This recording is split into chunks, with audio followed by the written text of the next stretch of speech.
আজকে আমি আমার একটা প্রিয় জিনিস বানাবো আর তোমাদের সাথেও শেয়ার করব। সেটা কি বলতো, সেটা হচ্ছে ওয়াল হ্যাঙ্গিং।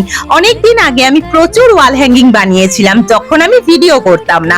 কিন্তু এখন যখন থেকে ভিডিও করা শুরু করেছি আমি একটা ওয়াল হ্যাঙ্গিং বানাইনি, তাই ভাবলাম আজকে আমি ফাইনালি নিয়েই বসবো। আর খুব সহজেও তাড়াতাড়িও হয়ে যাবে। ঘরে ছিল পার্সেলের বাক্স, সেটা মাপ মতো কেটে নিলাম আর সাথে পেপার রোল করে সাইড গুলোতে সুন্দর করে বর্ডার করে নিলাম। এবার ভেতরে কালার করার পালা। প্রথমে তো হোয়াইট কালারে বেস করে তার উপরে অরেঞ্জ কালার চাপিয়ে দিলাম আর সাইড গুলো বর্ডার গুলো ব্ল্যাক কালার করে দিলাম।